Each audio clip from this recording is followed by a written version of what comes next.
Okay, we are going to be looking at the properties of a rhombus, and we're going to start with the story of Ronnie the rhombus. So this is Ronnie. She's a cute little rhombus. And one day, Ronnie was taking a walk, and she fell down a hill, and Ronnie hit her head, and it was very sad. And when she got up, she couldn't remember anything about herself. So let's help Ronnie remember who she is. And we're going to be doing that by looking at the properties of a rhombus. So, first of all, we need to remember that a rhombus is a parallelogram. So we're going to look at all of the properties that a parallelogram encompasses. So, first of all, in a parallelogram, opposite sides are congruent. So there's those two and those two. Then opposite sides are parallel, same thing goes. Opposite angles are congruent, and diagonals bisect each other. Now, this is specific to a rhombus, so all sides are congruent, so not only just the opposite sides, but all four sides are going to be the same length. Also, the diagonals are perpendicular, so that creates a right angle right here in the middle where they meet. And diagonals bisect angles. So not only will these two angles be congruent and these two angles be congruent because they're opposite angles, they're also going to be cut in half individually by the diagonals. And if you just want to pause the video here and look at what all of the markers are on a rhombus. Okay, and now Ronnie remembers and she says thank you. And now we're going to look at some examples on how to use the properties of a rhombus. So, I've already labeled what our question says. So find the measure of the numbered angles in the figure. So we have RSTV, and it gives us this angle 36 degrees, and then the other little highlighted ones are actually what we're looking to find, 9, 10, all the way through 15.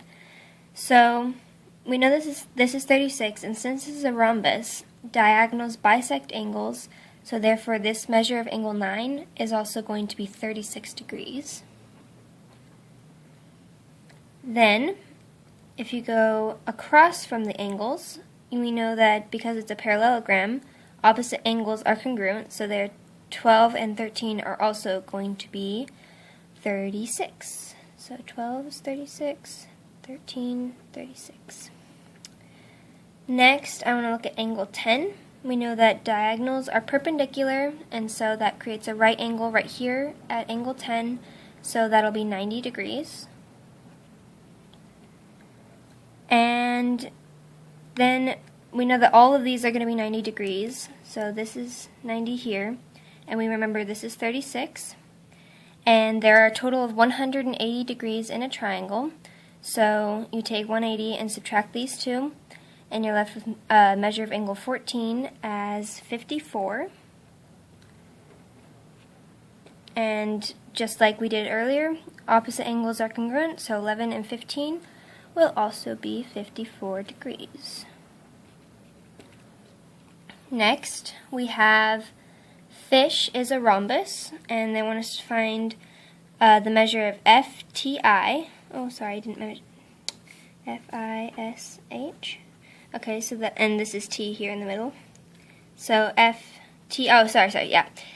they give that to us. It's 18x. And then we have IFS is 2x plus 10. That's this angle right here, just half of this. And then it says to find what x is, find the measure of FHT. So FHT, that's this highlighted question mark. And then HFI. So H to F to I would be this big angle right here. So we're going to start by finding the measure of angle, we're going to start with finding x. And so we look here and we know that diagonals are perpendicular. So 18x is going to equal 90 degrees. So 18x equals 90. Divide each side by 5, and we know that, divide each side by 18, and x equals 5. Gave the answer away too soon. Next, we know that x is 5, so when we plug these in, 18 times 5, oh yeah, we already figured out that's 90. 2x plus 10, we can put x into that, so you do 2 times your x, which is 5, plus 10 equals what?